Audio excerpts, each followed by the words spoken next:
Assalamualaikum warahmatullahi wabarakatuh.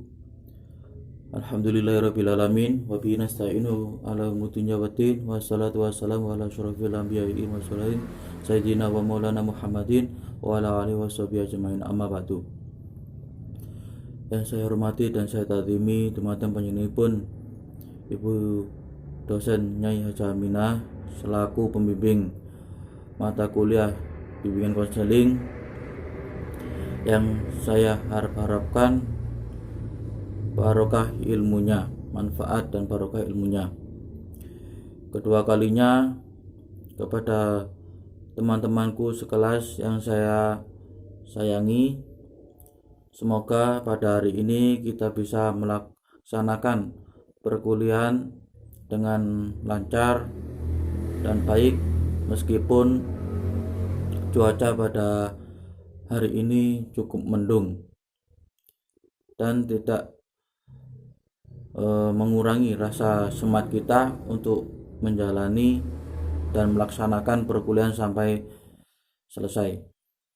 Langsung saja, saya di sini perwakilan dari kelompok 9 akan menerangkan tentang konseling kelompok. Pengantar bimbingan kelompok yaitu pengertian, tujuan, dan fungsi.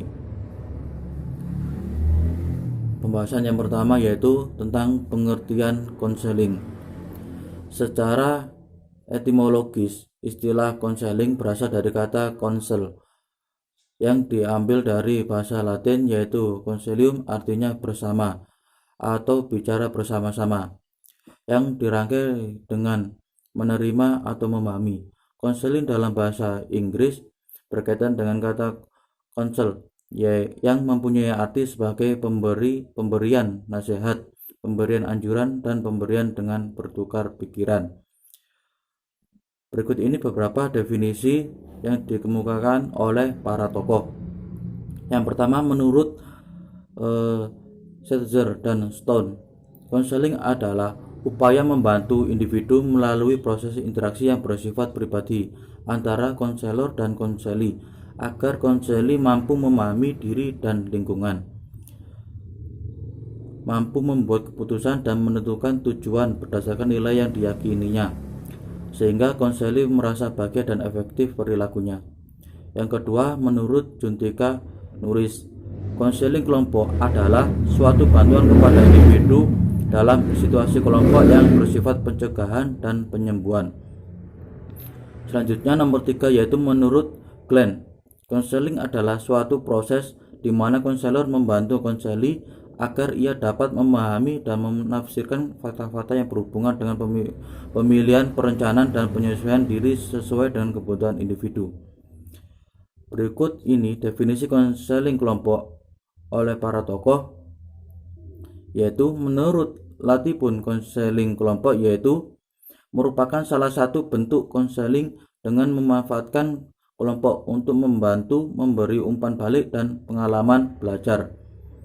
Dan menurut George, konseling kelompok adalah suatu proses antar pribadi yang dinamis yang terpusat pada pemikiran dan perilaku yang disadari.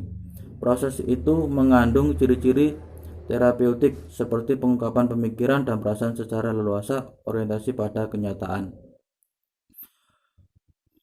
pembukaan diri mengenai seluruh perasaan mendalam yang dialami, saling percaya, saling perhatian, saling pengertian, dan saling mendukung. Selanjutnya menurut W.S. Winkel, konseling kelompok merupakan bentuk khusus dari layanan konseling, yaitu wawancara konselor profesional dengan beberapa orang sekaligus yang bergabung dalam suatu kelompok yang kecil. Di dalam konseling kelompok terdapat dua aspek pokok, yaitu aspek proses dan aspek pertemuan tatap muka. Aspek proses dalam konseling kelompok memiliki ciri khas karena proses itu dilalui oleh lebih dari 2 orang. Demikian pula aspek pertemuan tatap muka karena berhadapan muka adalah sejumlah orang yang tergabung dalam kelompok yang saling memberikan bantuan psikologis. Interaksi dalam kelompok konseling mengandung banyak unsur terapeutik yang paling efektif bila seluruh anggota kelompok memandang kelompok bahwa kelompoknya menarik. Yang pertama yaitu merasa diterima oleh kelompoknya. Kedua, menyadari apa yang diharapkan dari mereka dan apa yang mereka harapkan dari orang lain. Yang nomor tiga, merasa sungguh-sungguh terlibat. Yang nomor empat, merasa aman sehingga mudah membuka diri.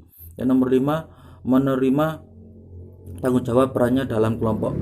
Yang nomor enam, bersedia membuka diri dan mengubah diri serta membantu anggota lain untuk berbuat yang sama. Yang nomor tujuh, menghayati partisipasi sebagai bermakna bagi dirinya. Nomor 8, berkomunikasi sesuai isi hatinya dan berusaha menghayati isi hati orang lain. Yang nomor 9, bersedia menerima umpan balik dari orang lain sehingga lebih mengerti akan kekuatannya dan kelemahannya.